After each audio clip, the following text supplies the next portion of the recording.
clínica. Esto es lo que hacemos en primera instancia en las prácticas presenciales.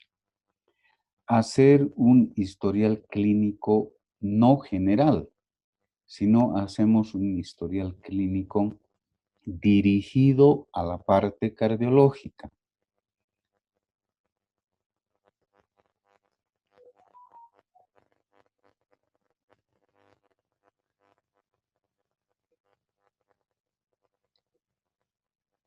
Bien, repito, hacemos, antes que empiece, vamos a llamar lista en cualquier momento. Puede ser al principio, al final o a media clase, porque es eminentemente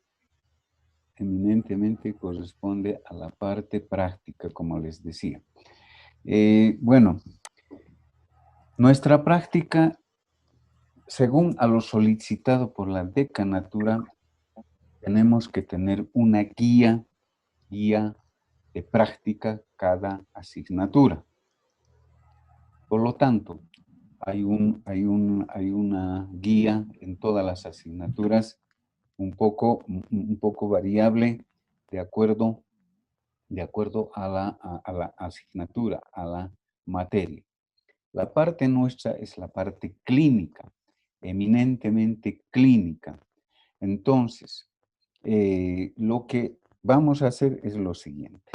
En una primera parte vamos a llamarlo un primer módulo. Esto corresponde ya a la parte práctica, como les estoy diciendo. Un primer módulo que vamos a ver hoy y mañana yo creo que vamos a culminar eminentemente la parte clínica. Segundo módulo está dirigido a la parte de exámenes complementarios. Y el tercer módulo lo llamaremos así, o tercera parte, que corresponde a las patologías prevalentes en nuestro medio. En realidad yo he tomado solamente 2 o 3 que en realidad lo vamos a reciclar, lo vamos a repasar lo más sobresaliente y lo más importante de las patologías que hay en nuestro medio. Entonces, la parte práctica está dividida en tres, yo lo estoy llamando módulos. Un primer módulo, la parte clínica, la parte de exámenes complementarios y la parte de enfermedades prevalentes en nuestro medio. Dos o tres como máximo. Por lo tanto, vamos a comenzar con esta primera clase que corresponde, ya les decía, a la parte eminentemente práctica. Esto se lo hace, ya les estaba mencionando, en hospital. Nosotros tenemos que saber exactamente elaborar un historial clínico, pero en este caso la parte cardíaca, no un historial clínico general. Lamentablemente yo les digo así, en estos años, más que todo en los últimos años, creo yo, que se ha visto que los alumnos prácticamente no saben elaborar un historial clínico. ¿Me comprende? Cuando vamos a la práctica, están los alumnos con los pacientes, no saben elaborar un historial clínico. No vamos a llevar todo el historial clínico dirigido a la parte cardiológica. No, vamos a entrar a lo que corresponde al motivo de la consulta del paciente y a la enfermedad actual, donde vamos a ver justamente los síntomas y los signos cardiológicos. Esto ya lo han leído ustedes, es el primer tema o el segundo tema prácticamente del programa, pero que corresponde a la parte eminentemente práctica. Por lo tanto, simplemente vamos a ir tocando algunos puntos del historial clínico, pero nos vamos a centrar en la parte que corresponde al motivo de la consulta y a la enfermedad actual desde un punto de vista netamente cardiológico. Entonces, comenzamos. Un historial clínico bien elaborado,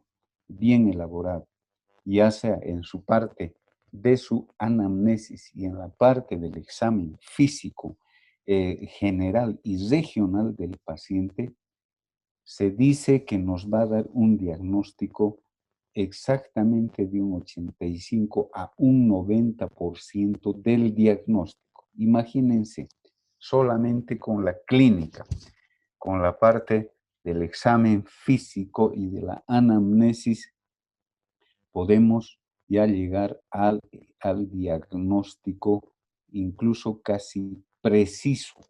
Por lo tanto, uno tiene que saber elaborar un buen historial clínico. Bueno,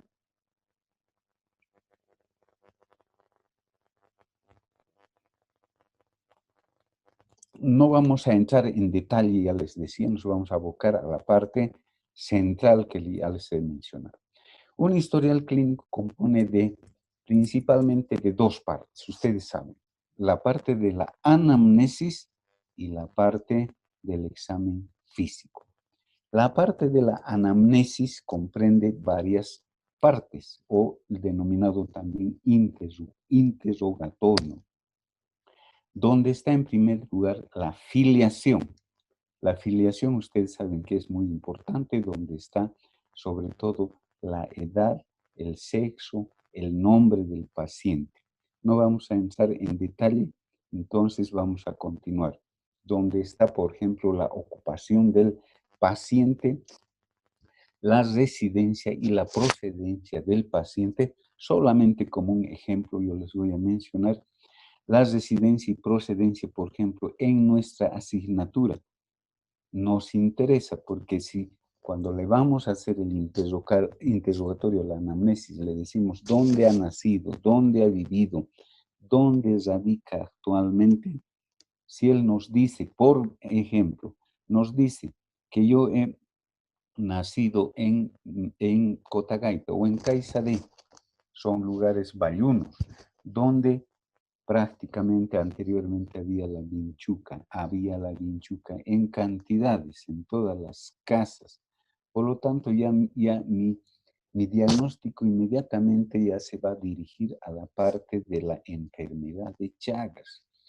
Por lo tanto, cada, cada parte de la anamnesis en lo que corresponde a la filiación tiene su importancia. La edad, por ejemplo, en cardiología tiene su importancia porque a determinadas edades predominan ciertas enfermedades. Simplemente un ejemplo para eso. En los recién nacidos y en los niños, ¿qué es lo que predomina? No puede predominar un infarto de miocardio. Entonces, lo que tenemos que pensar en un recién nacido o en un niño hasta los 5 años, por lo menos serán pues en las cardiopatías principalmente congénitas, ¿verdad? Entonces, solamente como ejemplo para que usted se den cuenta que cada parte de la anamnesis, de la filiación, tiene su importancia. La ocupación, lo mismo. Hay ciertas enfermedades que están relacionadas con la enfermedad. Y lo que vamos a ver justamente en la parte de las enfermedades prevalentes va a ser esta parte, esa patología que conocemos con el nombre de core pulmonar crónico. ¿Por qué? Porque hay una cantidad bastante grande de pacientes que tienen el core pulmonar crónico porque hemos mencionado muchas veces, nuestra población es eminentemente minera y lo vamos a ver en la parte que corresponde. Entonces, preguntar al paciente eh, dónde trabajas o dónde has trabajado, qué tiempo has trabajado. Entonces, nosotros tenemos que hacer un examen minucioso o digamos un interrogatorio minucioso al paciente. Solamente estamos tocando como ejemplos. Hasta el estatus económico es importante desde el punto de vista cardiológico, porque en los países pobres, en las ciudades pobres, generalmente la incidencia es de la fiebre reumática por el estatus socioeconómico pobre y las condiciones ambientales de saneamiento ambiental que tiene, por ejemplo, una ciudad que no tiene un buen desarrollo. Entonces, todas estas cosas tienen su importancia. Solamente poniendo un ejemplo para ir rápidamente a lo que nos interesa. Por ejemplo, dentro de los antecedentes personales no patológicos. Ya hemos visto esa parte, esa primera parte que corresponde a la anamnesis, ¿verdad? Y luego entramos a los antecedentes personales no patológicos, que están relacionados con la parte cardiológica. Fíjense, actualmente ya les he mencionado que muchas veces he mencionado que es importante para nosotros dentro de los antecedentes personales no patológicos los hábitos que se llamaba antes. Actualmente decimos los estilos de vida, quiere decir la forma de vivencia que tiene ese paciente. Dentro de esto vamos a mencionar, pues solo lo mencionaremos, por ejemplo, el alcoholismo, el tabaquismo, el sedentarismo, el tipo de alimentación que tiene, la dieta que tiene ese paciente, incluso en lo referente al sueño. Entonces, estos estilos de vida tienen mucha importancia con la parte cardiológica. ¿Por qué? Porque son factores de riesgo cardiovascular. No olviden esa situación. Son factores de riesgo cardiovascular. No lo vamos a describir, sino ustedes lo pueden leer, pero estamos yendo rápidamente esta primera parte que corresponde a la anamnesis. Anamnesis significa, ya les he dicho, el interrogatorio a los pacientes. Dentro de los antecedentes personales patológicos, como les mencioné un poquito antes, estamos relacionando todo esto con la parte cardiológica. No vamos a tocar otras patologías que corresponden a otras especialidades. Dentro de los antecedentes personales patológicos que vamos a relacionar con la parte cardiológica, lo vamos a hacer en forma cronológica, yendo desde el nacimiento, la infancia, la adolescencia, la adultez, la adultez y la tercera edad, incluso hasta la cuarta edad, ¿verdad? En cada uno de estos grupos etarios existe algún predominio de algunas cardiopatías. Solo como ejemplo, en los adolescentes, por ejemplo, entre los, entre los de los 5 hasta los 15 años, como habíamos mencionado en la parte de fiebre reumática, predomina eminentemente la fiebre reumática. Entre los 5 hasta los 15, un poco, incluso algunos dicen hasta los 20 años. Esa es la etapa donde se presenta con mayor frecuencia la fiebre reumática. Eso no quiere decir que eso no quiere decir que no se va a presentar en adultos.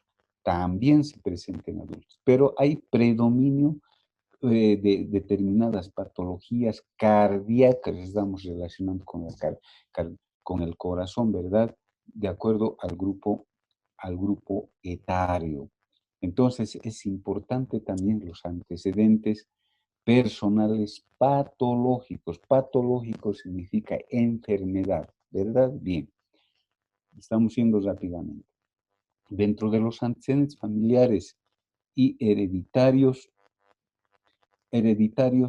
también tenemos que tomar en cuenta lo relacionado con la parte cardiológica. Preguntar si los papás, los hermanos, los abuelos han tenido alguna enfermedad cardiológica. Por decirles solamente el ejemplo, hipertensión arterial. Si sus abuelos han tenido hipertensión, sus papás han tenido hipertensión, los hijos también pueden tener esa predisposición familiar genética de cursar con una hipertensión arterial. Y lo mismo sucede con un cuadro de una diabetes mellitus, por ejemplo, que tiene mucha relación actualmente con la parte cardiológica. Vemos por qué significa la diabetes mellitus para cardiología un factor de riesgo cardiovascular. Entonces, preguntar si han tenido algún infarto, de que han muerto de algún problema cardiológico estamos relacionando solamente con la parte cardíaca. Entonces, es importante eso. Vamos yendo así rápidamente. Dentro de los antecedentes quirúrgicos, por ejemplo, igual nos interesa pues saber del paciente de qué patologías cardíacas se ha hecho operar. Por ejemplo, por decirles, como ven ahí, por ejemplo, la implantación de marcapasos, preguntarle cuándo, por qué, cómo, en qué momento, qué es lo que tenía el paciente para que le puedan colocar un marcapaso. Es decir, hacer la anamnesis en forma minuciosa. Si ese paciente, por ejemplo, ha sido sometido a cirugía cardíaca por reemplazos valvulares o ha tenido un problema de un infarto y que le han hecho una revascularización coronaria. Entonces, nos interesan los antecedentes quirúrgicos, pero desde el punto de vista cardiológico, ¿verdad? Estamos relacionando solamente con la parte cardíaca. Bueno, hemos ido rápidamente viendo lo importante que es esa parte de los antecedentes. Primero la afiliación, los antecedentes personales no patológicos, los antecedentes personales patológicos, familiares y hereditarios. Bueno, en esta parte es donde nosotros tenemos que centrarnos. Prácticamente cuando nosotros hacemos la práctica o los alumnos hacen la práctica con el paciente, eh, es sorprendente, yo les digo, porque tantos años que yo he visto a los alumnos. Es sorprendente que muchos alumnos no saben lo que es un síntoma y lo que es un signo. A lo largo de lo que hemos visto, todos los temas, hemos hablado de síntomas y hemos hablado de signos, ¿verdad? Y les he ido repitiendo qué es un síntoma y qué es un signo. Yo creo que ahora ninguno de ustedes puede decirme que no sabe qué es un síntoma. Estamos entrando justamente a la parte clínica, la parte semiológica, clínica, donde nosotros tenemos que conocer en primer lugar los síntomas y luego los signos. Entonces, primero, ¿qué es un síntoma? Síntoma es todo lo que nos manifiesta el paciente. Es la manifestación subjetiva que nos menciona el paciente. Solamente el paciente lo va a sentir. Nosotros no podemos medir, no podemos ver, no podemos palpar, no podemos tocar un síntoma. Por eso es una manifestación subjetiva que solo el paciente lo siente y solo el paciente va a referirnos. Por lo tanto, la parte más importante del historial, no solamente del historial clínico cardiológico, sino tiene que ser del historial clínico general también o para cualquier especialidad. El motivo de la consulta. El motivo de la consulta es por qué ha venido el paciente a consultar al médico o a la emergencia o a cualquier centro de atención. Algo le ha llevado para qué, para consultar.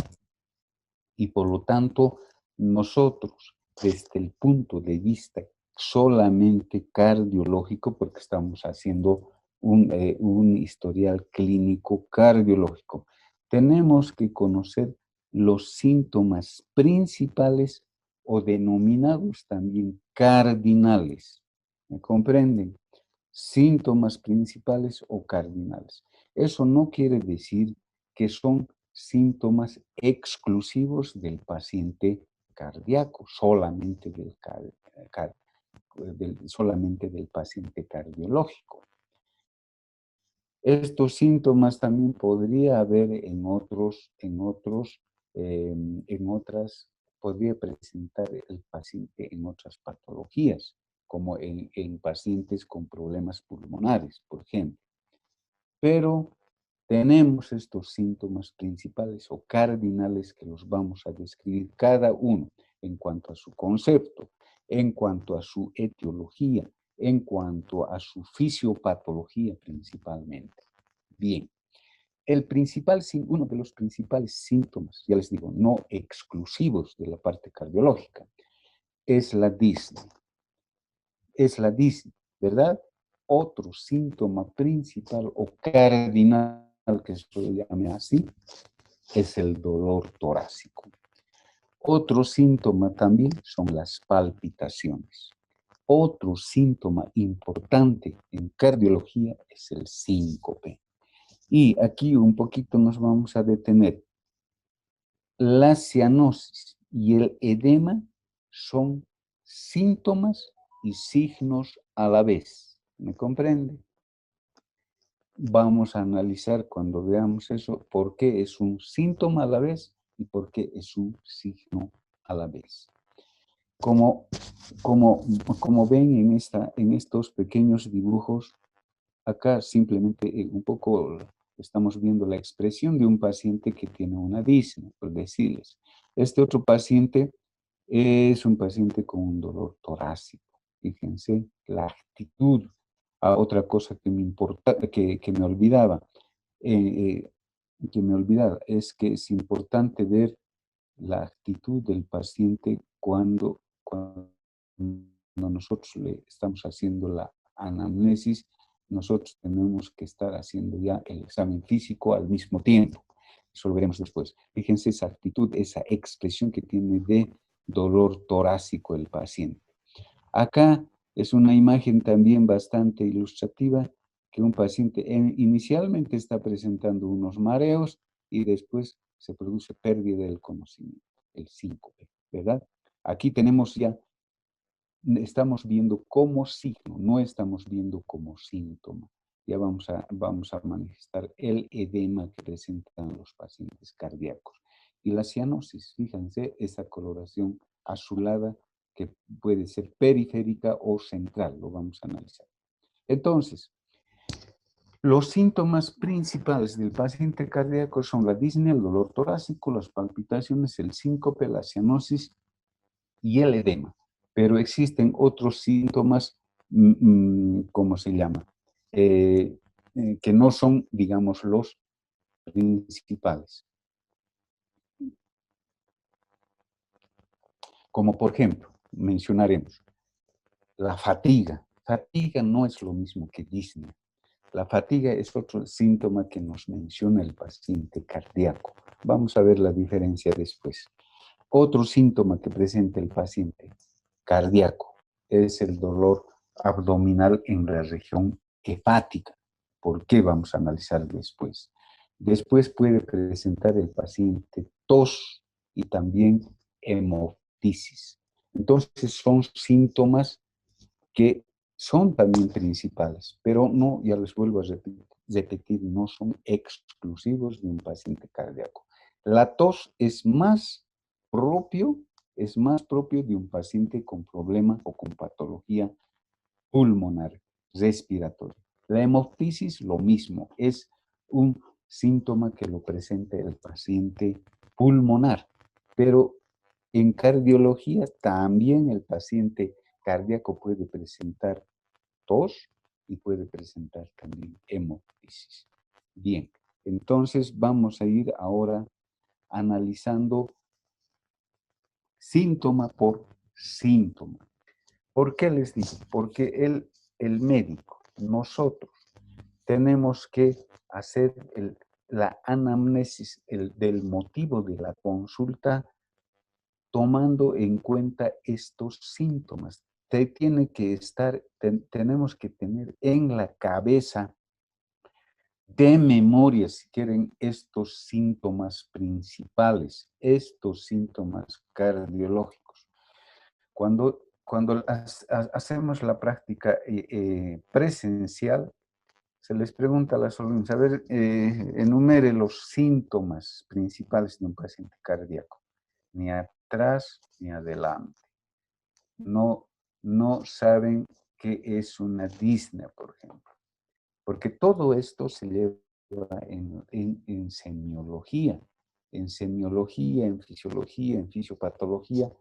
Fundamentalmente en semiología se lleva detalladamente respecto a los síntomas y a los signos para aplicar en la parte clínica, en las especialidades. Bueno, con esa aclaración, vemos, ¿qué es la disnea? ¿Qué es la disnea? La disnea no es nada más que esa sensación subjetiva de falta de aire o dificultad, algunos dicen de dificultad respiratoria, la sed de aire, algunos mencionan de esa manera. Bueno, ¿y cómo vamos a hacer la anamnesis respecto a la disnea y a todos los síntomas principales? Estamos hablando solo de síntomas, no estamos hablando por si acaso de signos. ¿Cómo vamos a hacer la anamnesis en el motivo de la consulta respecto, por ejemplo, a este síntoma principal de la disnea? Tendremos que preguntarle, pues, ¿desde cuándo? ¿Cómo? ¿Por qué? ¿A qué atribuye esa molestia? Ellos dicen a los síntomas molestia, ¿no? Ellos no nos van a decir los pacientes, tengo estos síntomas, por lo menos en nuestro medio. Y peor si es un paciente que no ha cursado ni el colegio ni la universidad, no nos va a decir, pues tengo disnea, por ejemplo. No nos va a decir, tengo estos síntomas. Nos va a decir, tengo estas molestias, nos va a decir. Eso es una cosa que en práctica también se les recomienda a los alumnos, que tenemos que hablarle al paciente en sus términos corrientes, en sus términos vulgares. Por ejemplo, respecto a la disnea, ¿qué le vamos a decir? ¿Qué no le vamos a decir? No le vamos a preguntar diciendo, ¿tienes disnea?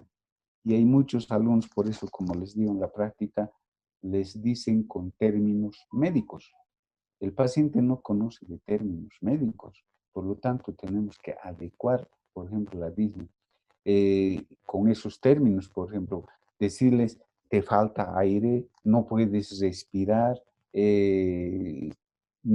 al caminar sientes esas ganas, esa necesidad de aire, o sea, hay que buscar los términos corrientes y vulgares que utiliza la gente común. Pero en el historial clínico, donde corresponde al motivo de la consulta, tendremos que poner, pues, paciente refiere disnea. Ya lo veremos después, si es a pequeños esfuerzos, a medianos, a grandes esfuerzos, etc. Entonces, ya les digo, eso corresponde, como les estoy repitiendo, corresponde eminentemente a la práctica. Y ustedes tienen que grabarse todo lo que les estoy mencionando. Cuando hagan el interrogatorio, cuando hagan la anamnesis, no solamente en la parte cardiológica, sino en otras especialidades, también tienen que buscar los términos comunes, corrientes, para entenderse con el paciente. Entonces, hay que decirle con las preguntas semiológicas clásicas, ¿desde cuándo? ¿Cómo? ¿Por qué? ¿A qué atribuye esa molestia? ¿Desde cuándo ha empezado? ¿Cómo ha empezado? ¿En qué momento? Si es de día, si es de noche, si es todos los días, o es solamente un momento. ¿Desde cuándo? Vamos a preguntar desde cuándo, ¿para qué? Para que nosotros sepamos si ese síntoma, si esa enfermedad es de evolución aguda o es de evolución crónica. Entonces, Si nos dice el paciente, por ejemplo, esta molestia me viene ya desde hace una semana, entonces diremos pues que se trata de un problema agudo. ¿Cuál es el término medio para decir agudo y cuál es el término medio para decir crónico? Generalmente ponen el término medio de 15 días, 2 semanas. Dentro de las 2 semanas vamos a decir que es un cuadro o un síntoma que se ha presentado en forma aguda. Tal vez un poquito más allá, incluso hasta 20, alguno que otro menciona. Pero pasado los 15 días, si nos dice el paciente, esta molestia ya lo tengo desde hace un mes, desde hace 2 meses, o nos dice, ya tengo desde hace un año, o desde hace 2 años, eso ya es pues un síntoma o una enfermedad, si se trata ya de una enfermedad de, eh, eh, de evolución crónica. Por lo tanto, nosotros tenemos que preguntar, ¿desde cuándo? ¿Cuándo ha comenzado?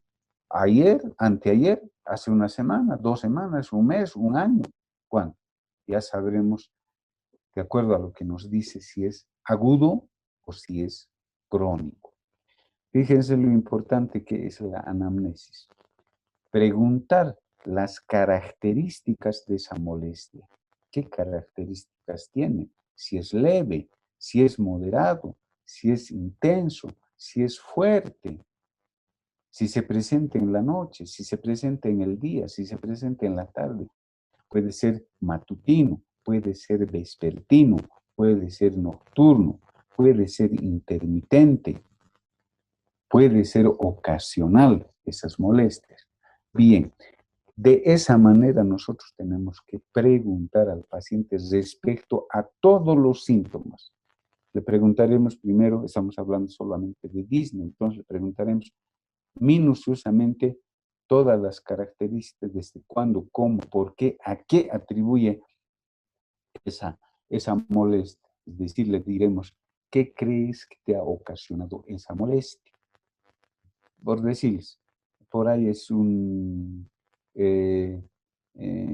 por ahí ha hecho una actividad deportiva. Entonces nos dirá, desde lo que he hecho una actividad deportiva sigo así cansado, me siento con falta de aire, sensación de que me falta el aire, etcétera, etcétera. Entonces, es esos, de esa manera nosotros tenemos que hacer la anamnesis, el interrogatorio,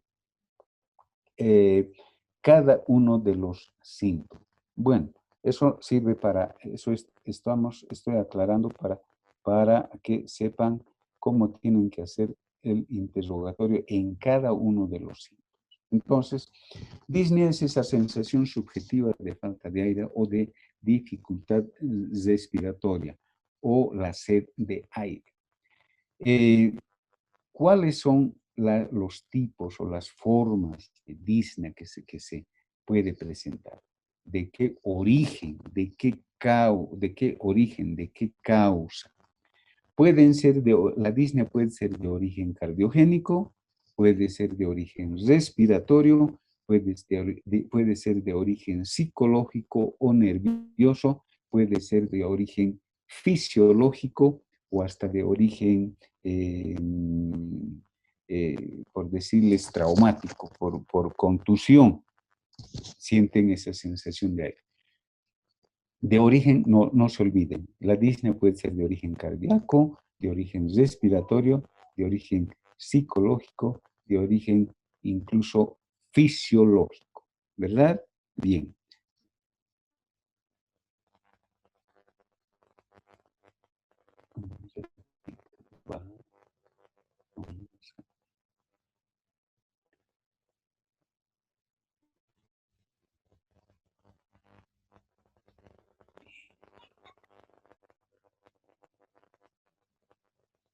Bueno, vamos a analizar lo que nos interesa.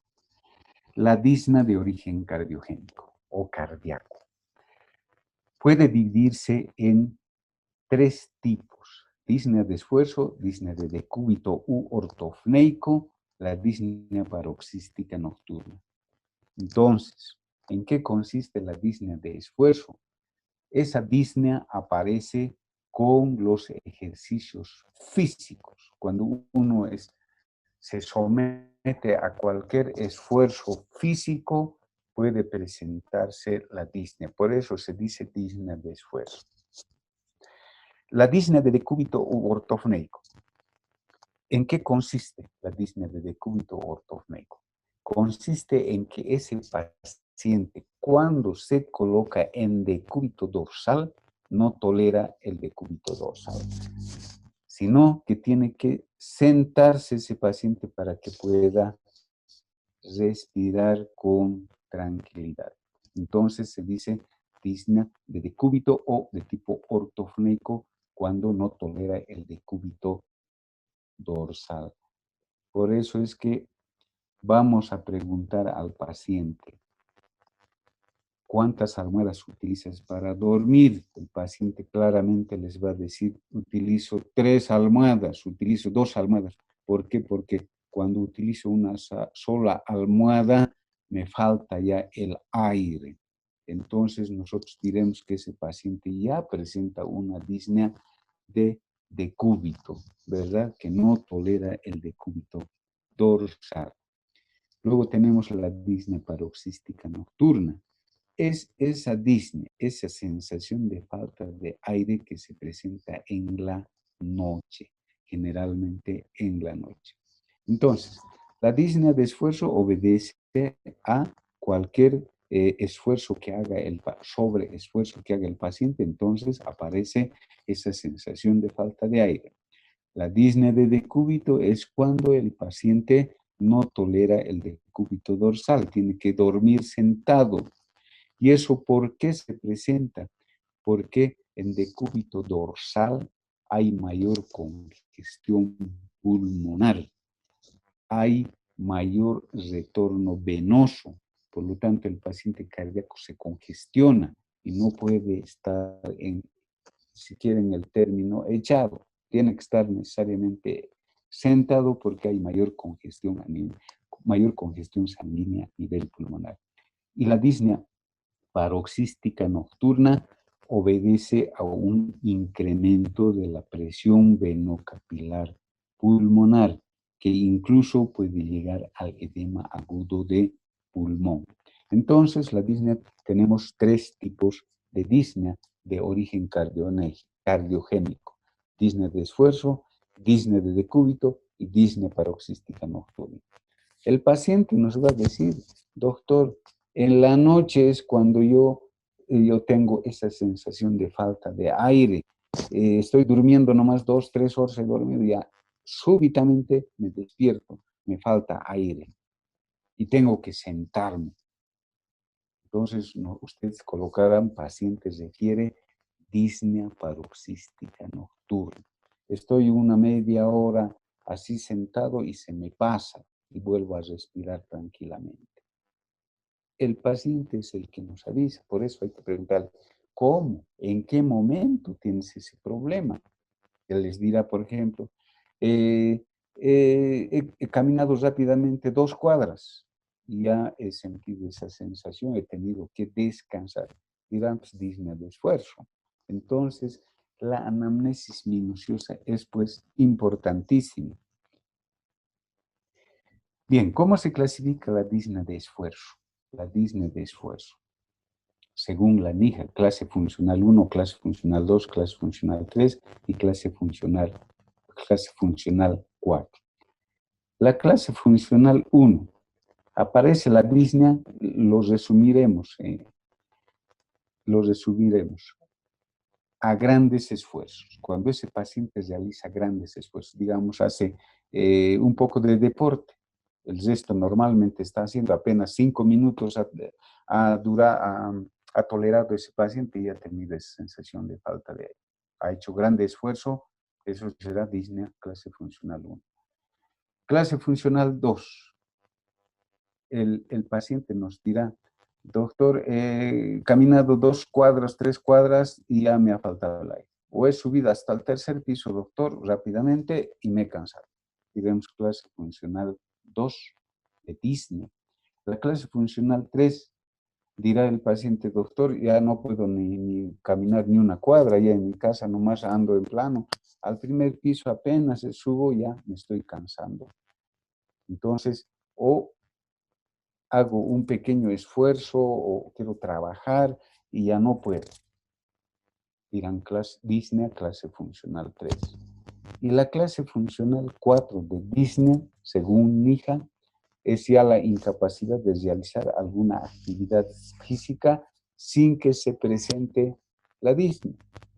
Prácticamente presentan estos pacientes disnea en reposo. Es similar a la clasificación de Nija de insuficiencia cardíaca, prácticamente es la misma.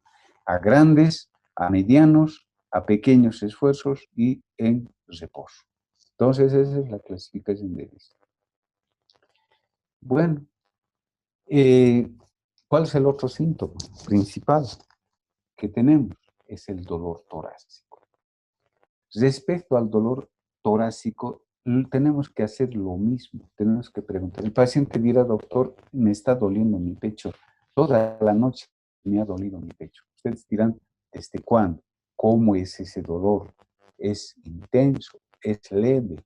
¿Es constante? ¿Es permanente? ¿Qué ha sido ese dolor? Tienen que preguntar las características del dolor. Ustedes saben que el dolor tiene características especiales. Puede haber un de tipo urente, un dolor de tipo fungitivo, un dolor de tipo retortijón, un dolor de tipo compresivo, opresivo, un dolor de tipo gravativo. Y cada tipo de dolor pues se presenta en determinadas patologías. El dolor torácico de origen cardiogénico, ya hemos mencionado, no hace una semana o 2 semanas que hemos visto la cardiopatía isquémica, el infarto agudo del miocardio. ¿Cómo es las características del dolor torácico de origen cardiogénico? El paciente dirá, pues doctor, me duele mi pecho, me aprieta, me oprime, parece que alguien se ha sentado en mi pecho, no me dejas respirar y ese dolor viene a mi brazo, a mi mano, a mi hombro, a mi cuello, a mi mandíbula. Nos está dando las características del dolor isquémico cardiogénico. Si nos dice, por ejemplo, doctor, me duele, me punza como un cuchillo, poco vamos a pensar que se trate de un dolor de origen cardiogénico, ¿verdad? O que nos diga dolor, me quema, me arde el pecho.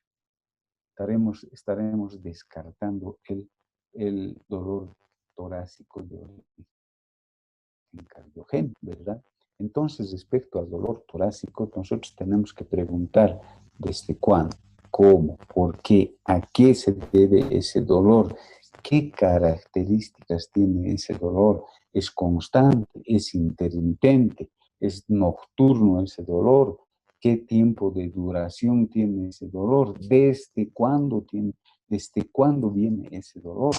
Fíjense en cada síntoma, por eso es la práctica. Al paciente hay que preguntarle eso y ustedes no se olviden. Y todas estas cosas cuando vemos en la práctica presencial, los alumnos ni atrás ni adelante. A ver, preguntarle al paciente. No saben, por eso les digo, no saben hacer un historial clínico. Entonces, el dolor torácico es esa sensación subjetiva desagradable que hay que investigar con todas sus características. ¿En qué casos puede presentarse? Por ejemplo, puede ser el dolor torácico no solamente cardíaco, puede ser no cardíaco también. El de origen cardiogénico, ¿en qué caso se presenta? Está ahí, véanlo, de origen por cardiopatía isquémica, en casos de pericarditis aguda, en un problema de disección de la aorta. Todas estas son de origen cardiovascular. Las no cardiogénicas, generalmente les decía, creo, en las anteriores clases que al paciente, todo paciente que siente un dolor en el pecho piensa que ya es el corazón. Y no es así. Hay que hacer el diagnóstico diferencial.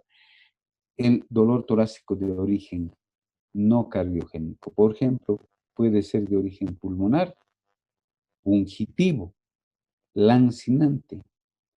Por eso se llama la neumonía, en la neumonía o la puntada de costado. Nos va a dar el diagnóstico, las características del dolor. El dolor puede ser pleural también, puede ser gástrico, de origen gástrico por irradiación. Ahí nos dirá el paciente, dolor me quema en mi pecho, me arde desde aquí abajo, viene el dolor hacia arriba, hacia mi pecho, es picante, me arde, me quema. Nos está diciendo un dolor urente el paciente. Entonces, nosotros tenemos que insistir en las características del dolor. Puede presentarse por un problema nervioso, una neuritis intercostal, por ejemplo, que se presenta en neuritis intercostal izquierda. Puede presentarse por fracturas óseas, por inflamaciones de los cartílagos. Por ejemplo, en una fractura ósea le dirán, ha venido a la consulta, ¿qué ha pasado? ¿Por qué te está doliendo? ¿Qué tienes? A ver, avísame, explícame, ¿cuándo ha comenzado? ¿Cómo es? Me duele mi pecho, doctor. Hace una semana me he golpeado, me he caído. Entonces ya nos está dando los antecedentes, nos está dando las características de ese dolor, el motivo, cuál es la causa, por ejemplo, de ese dolor. Todos nosotros tenemos que preguntar, pues, ¿cuándo te has caído? ¿En qué momento? ¿Cómo es ese dolor? Y bueno, al hacer el examen físico vamos a confirmar que puede que haya alguna fractura costal. Entonces, el dolor torácico es importante para cardiología. Es uno de los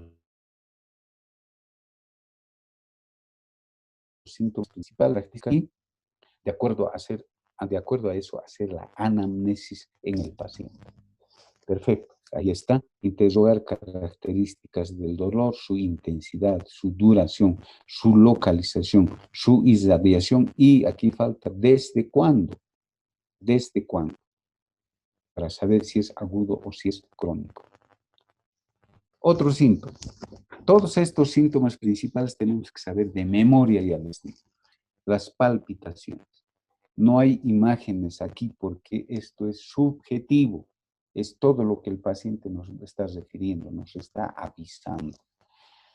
El paciente cardíaco puede tener un síntoma o puede tener varios síntomas principales. ¿Comprenden? Puede tener disnea, puede tener dolor torácico y puede tener palpitaciones a la vez. O puede ser solamente que presente disnea. O puede ser que presente solamente dolor torácico. Bien. Las palpitaciones. ¿Qué son las palpitaciones? Es la percepción de los latidos del corazón que se hacen conscientes. Ustedes saben que normalmente nosotros no podemos percibir los latidos del corazón. Normalmente no percibimos, ¿verdad? Pero en situaciones patológicas sí lo vamos a sentir. Los pacientes nos van a decir, doctor, ¿por qué? ¿Qué pasa? A ver, contame, ¿qué es lo que tienes? ¿Qué sientes? ¿Qué molestias tienes? No le voy a decir, tienes palpitaciones, tienes disnea, tienes... No, porque ellos no saben qué es palpitaciones. ¿Qué nos dicen los pacientes? En términos corrientes comunes, nos va a decir, doctor, mi corazón parece que se va a salir. Me golpea mi pecho, me golpea todas las noches. Algunos dicen, me zapatea mi corazón. Ahí ustedes tienen que decir cómo es. Fuerte, es suavito, es permanente, cuántas horas te ha durado, es en la noche, es en la mañana, es en la tarde, es cada día, es qué tiempo ya lleva, algunos dicen, doctor, desde hace un mes, cada semana viene, por lo menos a la semana, unas 3 veces, unos 5 minutos dura, que mi corazón quiere salirse, me golpea y me molesta, siento que me voy a desmayar. Son términos corrientes, como ustedes ya tienen que decir, este paciente tiene palpitaciones.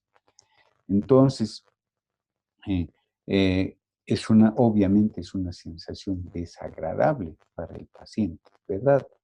Las causas pueden ser fisiológicas y pueden ser patológicas. Fisiológicas, o sea, normal. ¿En qué situaciones? Por ejemplo, cuando uno hace una actividad deportiva, cuando uno tiene algún estrés emocional. Ustedes saben que cuando hacemos actividad deportiva percibimos los latidos del corazón, ¿verdad? Eso es normal, eso es fisiológico.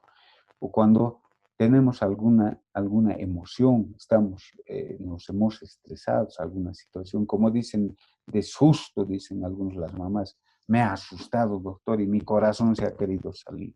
Eso es fisiológico. Pasa el estrés, es como cuando ustedes van a dar examen, sobre todo presencial, como lo vamos a dar de esto, de lo que estamos hablando. Antes de entrar al examen, ya el corazón les está latiendo fuertemente, están palpitando, ustedes están percibiendo los latidos de su corazón. Esos son palpitaciones, eso es fisiológico, normal. Pasa el estrés, ya no perciben esa sensación. Y de origen patológico, ¿cuáles son las causas generalmente que van a producir palpitaciones? Las taquicardias, ya sean permanentes o paroxísticas. Paroxísticas se dice que aparece, puede durar 1 minuto, 2, 5, 10, media hora, 1 hora y se pierde súbitamente también, desaparece.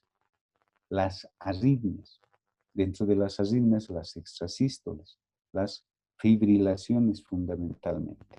Y una de las patologías de tiroides que puede provocar palpitaciones es el hipertiroidismo, que produce taquicardias a veces permanentes, persistentes. Entonces, igual que en los otros síntomas, interrogar las características, la intensidad, la duración, el tiempo, cuándo, cómo, por qué, en qué momento, a qué atribuyes esa molestia.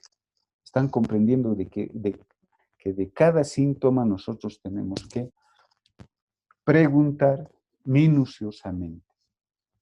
Bueno, el síncope. ¿Qué es el síncope? Es otro síntoma principal del paciente cardíaco, pero no solamente es del paciente cardíaco, ¿verdad? El paciente neurológico también presenta síncope. ¿Y qué es el síncope? El síncope es la pérdida brusca y transitoria de la conciencia y la recuperación espontánea de la conciencia. Vamos a analizar por qué se produce el síncope en el paciente cardíaco. Sus causas del síncope, la insuficiencia cardíaca. Cuando se produce la insuficiencia cardíaca, ustedes ya saben, eso lo vamos a reciclar en el último módulo. Cuando existe insuficiencia cardíaca, llamamos también disfunción, falla cardíaca miocárdica, ¿verdad? Existe disminución del gasto cardíaco, es decir, del volumen minuto y también del volumen sistólico, ¿verdad? Y por lo tanto, al disminuir el volumen sanguíneo, disminuirá pues el flujo sanguíneo cerebral. Por lo tanto, se produce una hipoxemia cerebral y lo cual va a ocasionar el síncope de origen cardiogénico por falla cardíaca, por falla de bomba. El corazón ya no bombea adecuadamente, está en insuficiencia. Disminuye el volumen minuto, eso se llama gasto cardíaco. Disminuye el volumen sistólico. Por lo tanto, eso condicionará a que disminuya el flujo sanguíneo cerebral y por lo tanto el paciente va a entrar en síncope por disminución del flujo sanguíneo cerebral, por hipoxemia cerebral. Otras causas de síncope son las arritmias.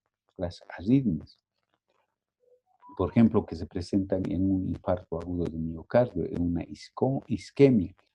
Otras causas, fenómenos vasoactivos, la hipotensión arterial puede provocar también síncope. O pacientes que están utilizando drogas que producen vasodilatación, generalmente los que tienen hipertensión arterial, muchas veces se les baja demasiado la presión, por lo tanto les produce mareos y pérdidas de conocimiento. También la depresión del volumen, una hemorragia, una deshidratación, disminución del volumen sanguíneo, por lo tanto disminución del flujo sanguíneo cerebral, hipoxemia y luego síncope. Y el síncope obviamente se va a producir también en problemas neurológicos,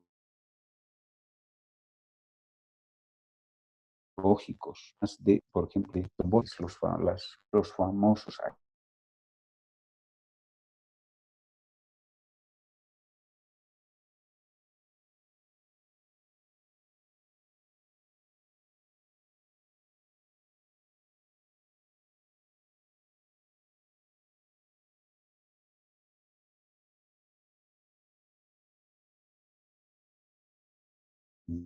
hacer la diferencia.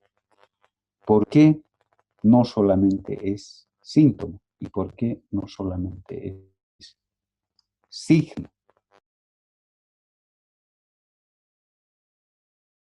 Es todo lograr en el paciente a través de la inspección, a través de la palpación, de la percusión y de la auscultación.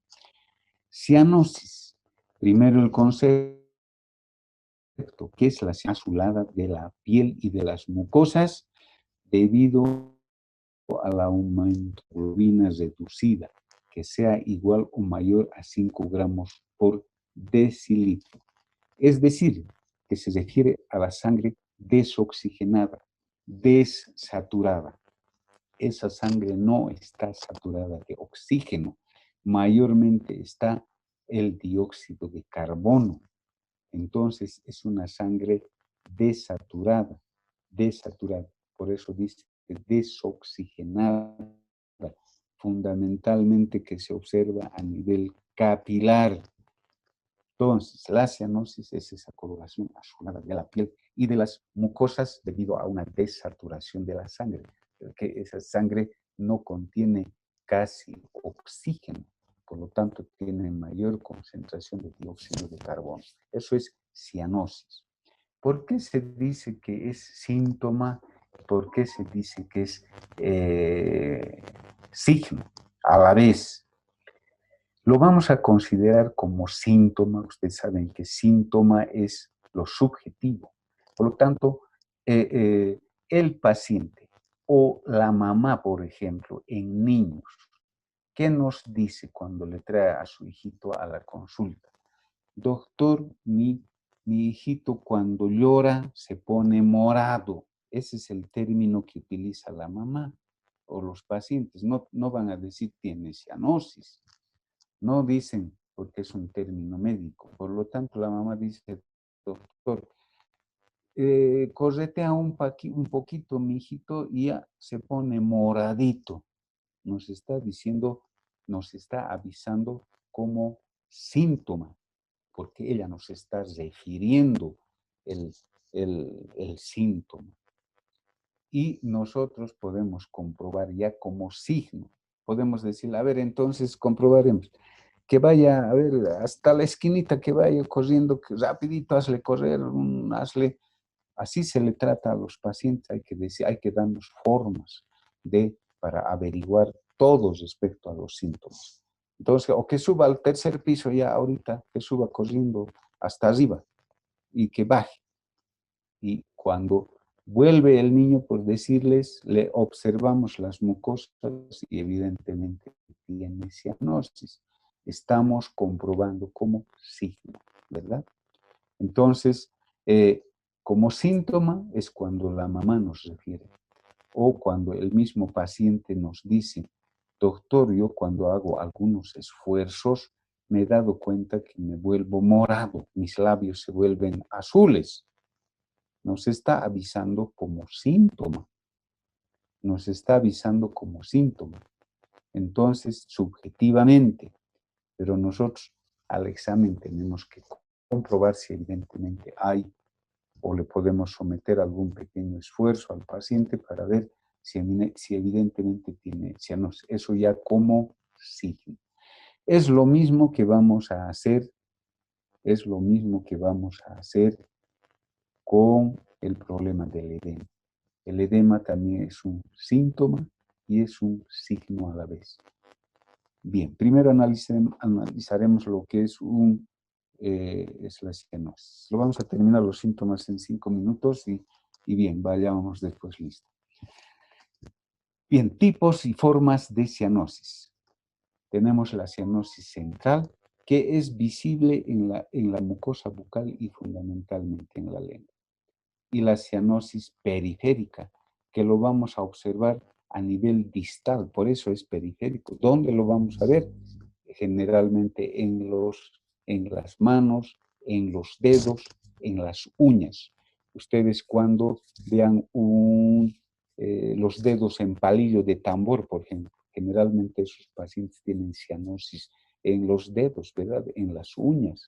Entonces, cianosis central lo veremos en las mucosas, en la lengua. Cianosis periférica a nivel distal, generalmente en los dedos de las manos, de los pies. O puede haber una cianosis mixta, ahí no está registrado. Puede ser una cianosis mixta, ya sea tanto central como periférica. Bien, ahí están las causas de la cianosis central. Enfermedades pulmonares severas, algunas cardiopatías congénitas, con cortocircuitos que hemos visto en la anterior clase, grandes alturas con disminución de la saturación de oxígeno, y lo que produce, ya hemos dicho, es la desaturación de oxígeno a nivel arterial. La cianosis periférica puede producirse por el bajo gasto cardíaco, por una insuficiencia cardíaca, por obstrucciones arteriales parciales, venosas o arteriales, generalmente a nivel distal, a nivel periférico, se va a producir una vasoconstricción periférica con incremento de la viscosidad y disminución de la velocidad sanguínea. Eso provoca una disminución del retorno venoso. Entonces, como verán, la cianosis central se produce mucho más por la desaturación de oxígeno a nivel arterial y en cambio la cianosis periférica mucho más por una vasoconstricción periférica por aumento de la viscosidad y disminución de la velocidad sanguínea. Finalmente vamos a acabar hoy la clase con lo que es un edema. ¿Qué es el edema? También es un síntoma y es un signo a la vez, al mismo tiempo, como ya les decía. ¿Por qué como síntoma? Porque la mamá o el paciente nos va a decir, mire doctor, yo generalmente me hincho en las tardes. Nos está avisando como síntoma. Nos está diciendo que se hincha en las tardes. O nos dirá, doctor, yo amanezco hinchado. Nos está avisando como síntoma. Y nosotros tenemos que comprobar, pues, si evidentemente tiene edema en ese momento, pero como signo, porque ya lo vamos a palpar, ya lo vamos a tocar, ya lo vamos a observar. Y eso ya será como signo, ¿verdad? ¿Qué es el edema? Es el aumento o incremento anormal, ya sea localizado o generalizado, de líquido a nivel extracelular, a nivel intersticial. Entonces, aumento o incremento anormal de líquido a nivel del espacio intersticial. No se manifiesta el edema hasta que se han retenido 5 litros de líquido, de agua, siquiera. Las causas, no solamente, ya les digo, este síntoma y signo a la vez, no solamente es exclusivo del paciente cardíaco, sino también puede presentar edema el paciente renal, el paciente que tiene problemas hepáticos y los problemas de la hipoproteinemia. Es decir, que los desnutridos que tienen poca albúmina van a tener también edema. El mecanismo, la fisiopatología del edema es general.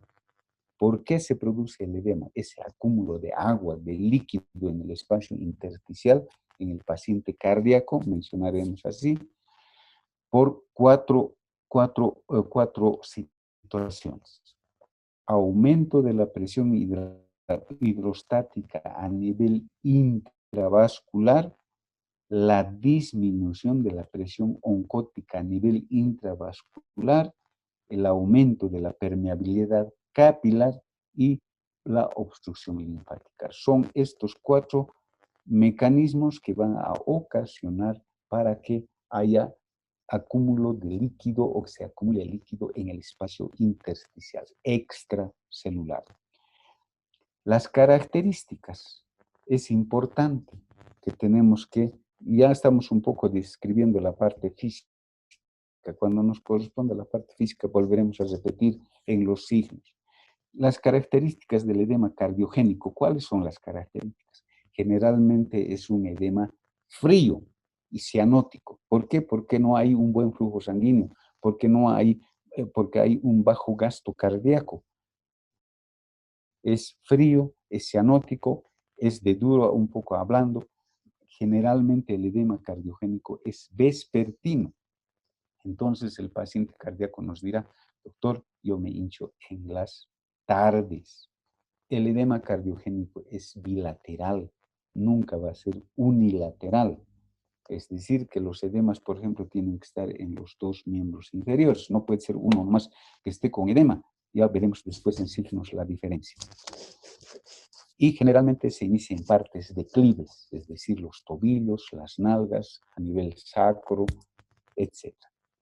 El signo importante, ya esto hablando de signo, que nos adelantaremos un poquito porque estamos hablando de qué es un síntoma y es un signo. Lo vamos a ver con el Godet, a la palpación, o la fobia, que puede ser una cruz, dos cruces, tres cruces o cuatro cruces, de acuerdo a la profundidad y la extensión del Godet. Entonces, son las características que tiene el edema de un paciente cardíaco. Todo esto tenemos que tenerlo en mente para hacer la anamnesis y además para hacer el examen físico. Bueno, entonces eso ahí quedamos por ahora.